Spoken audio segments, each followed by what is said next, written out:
We're live? Okay. Good evening. Come and join us. Thank you for coming. Hello. Good evening. Thank you for coming. My name's Adam Menard. I'm the Auburn Town Planner. Tonight I'm going to talk to you about the Municipal Vulnerability Preparedness Program. First off, about the grant. This is a starting point for the town to begin the process of planning for climate change resiliency. Auburn is to be a certified community, and we're eligible for many different grants, including the Municipal Vulnerability Planning Grant, as well as I'll give bonus points to several other grants, including MassWorks. A couple of years ago, Governor Baker signed an Executive Order 569. This order was enacted to establish an integrated climate change strategy for the Commonwealth. This authorized $1.4 billion to be spent statewide to combat climate change. The state, through the Executive Office of Environmental and Energy Affairs, awards communities with funding to complete vulnerability assessments and develop action-oriented resiliency plans. It's a substantial push by the Commonwealth to address climate change. Last summer, the governor signed legislation allocating $75 million for the municipal grant action programs. And part of a larger initiative, he signed $2.6 billion into law.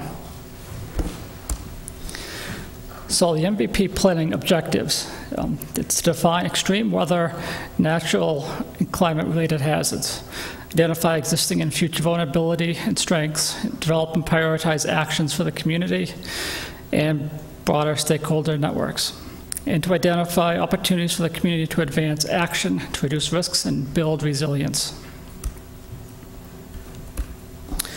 So this is just a picture from the workshop, kind of a sky view of the attendees taking part in the day. It was an eight-hour workshop. It was an all-day event that took place on the 28th. There were 27 participants, as well as 6 facilitators from the Blackstone Watershed Association, from Mass Audubon, and from the Nature Conservancy.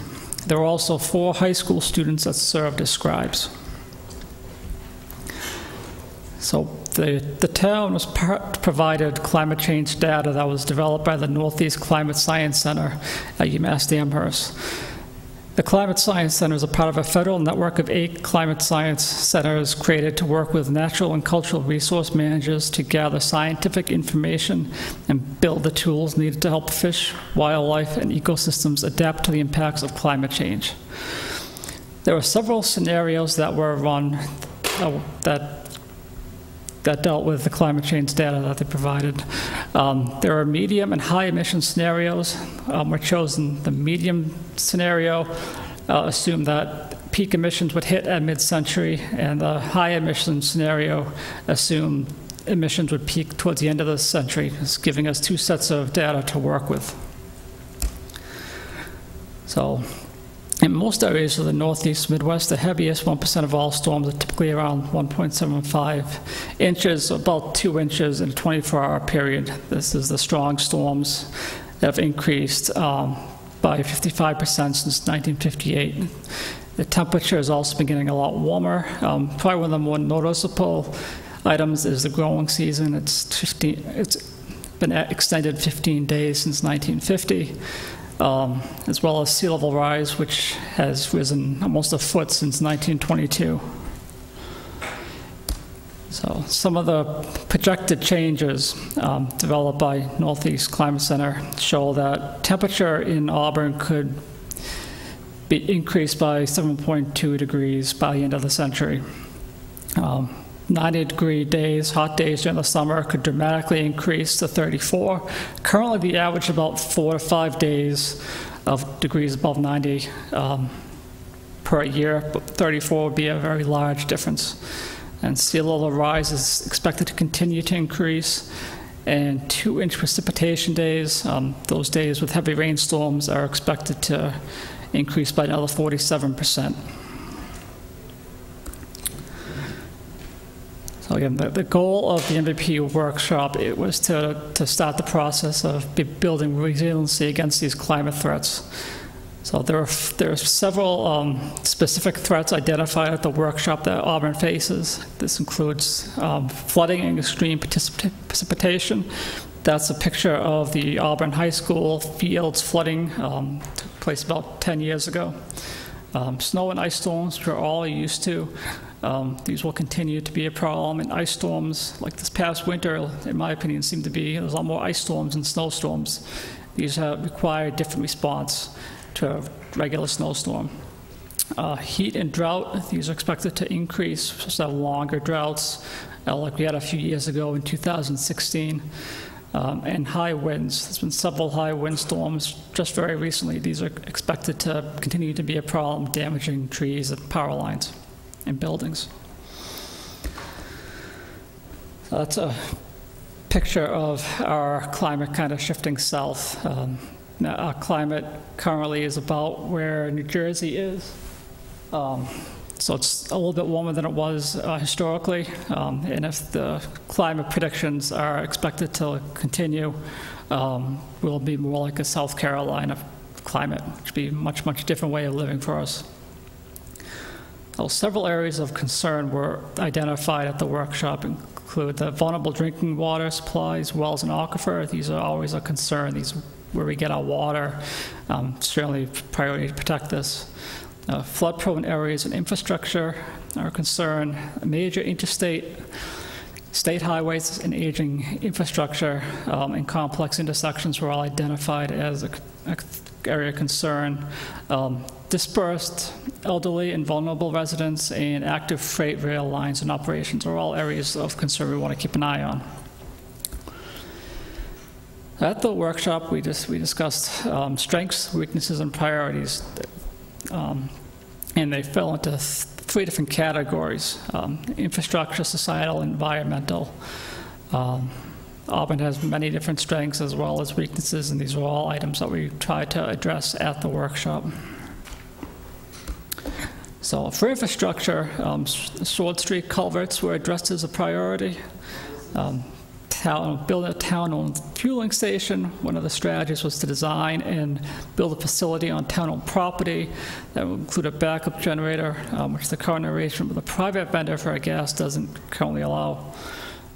Evaluate the backup power systems at critical town facilities. So looking at the police station, the fire stations, the schools, the emergency shelters. We want to make sure that if we do lose power, that these facilities can stay open and can handle the response that needs to be handled at that time. Assess the vulnerability of the power transmission. Again, this is a high priority. We all like our electricity, but we want to keep it on.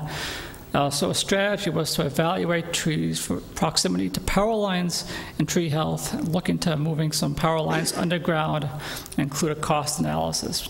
Moving the power lines underground is an expensive proposition, but in certain places that might be worthwhile. Societal strengths and weaknesses and priorities. Review the evacuation planning and housing bylaws. The strategy for this was to plan with all stakeholders for senior and disabled residents. Evacuation, including transportation needs, to coordinate with the assisted living facilities in town, the nursing homes and group homes, and make sure their evacuation plans are up to date. And also to update bylaws to promote multifamily, mixed uses, and nature-based green infrastructure approaches for stormwater runoff and for open space.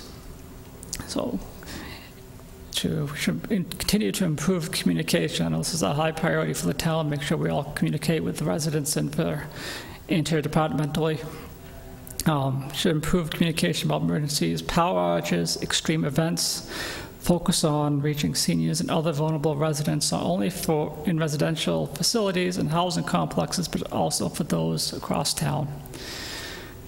And another priority was mixed use and nature-based infrastructure approaches. Should increase. So this is just nature-based and green infrastructure, basically using nature, using the water to our benefit and not to our disadvantage. Let's see. The last category we discussed was environmental issues. Protect and improve the water quality and quantity. This could include updating zoning bylaws to encourage low-impact development and green infrastructure based on the maps and delineation. develop rules and regulations for existing bylaws, including regulations to implement stormwater requirements. We should review water quality bylaws and revise them if necessary. Create an overlay of water bodies and catch basin areas, can address salt use, and the illicit discharge detention and elimination plan. Another priority or strategy is to hire an engineer to focus on stormwater regulations enforcement, including the NIFTY's permits, and coordinate with MassDOT to improve drainage on state roads and highways. We could also purchase equipment to make and distribute brine as an alternative for ice control on roads to protect with the water supply. And we can evaluate other low-impact methods of ice control on roads. So now that the workshop's over, and we're having this listening session, some of the next steps will be to submit the final report to EOEA, which is in the Executive Office of Environmental and Energy Affairs, or Energy and Environmental Affairs. I really don't remember which E goes first. Annual report, there's an annual report to ensure that resilience is a community priority by incorporating MVP results into local comprehensive planning, grant applications, budgets, capital projects, and policies. By being certified as an MVP community, it really is an asset for the town, making the town eligible for further grant funding and giving us bonus points for some other grant programs like MassWorks. We'll be actively seeking these grant fundings when they become available. We'll work to implement policy and change bylaws where deemed appropriate, and update existing plans, including the currently underway master plan update. So that's it. Does anybody have any questions? I didn't hear anything about solar, use of solar panels or anything like that. Well, solar is an important use. That's certainly a way to lower emissions. This is more of a planning guide, not necessarily actively recommending strategies, but this is more developing town-specific actions. Is there something specific with the solar you were looking to the town to work on? I would think that you would be encouraging more use of solar. Yeah, I don't disagree. I think solar is important. The strategy is why I dealt more for specific actions that the town could take. So I'm not sure offhand where we could, I mean, that's something we could look into, is for having solar for the town facilities, town-owned property. Certainly something to look at.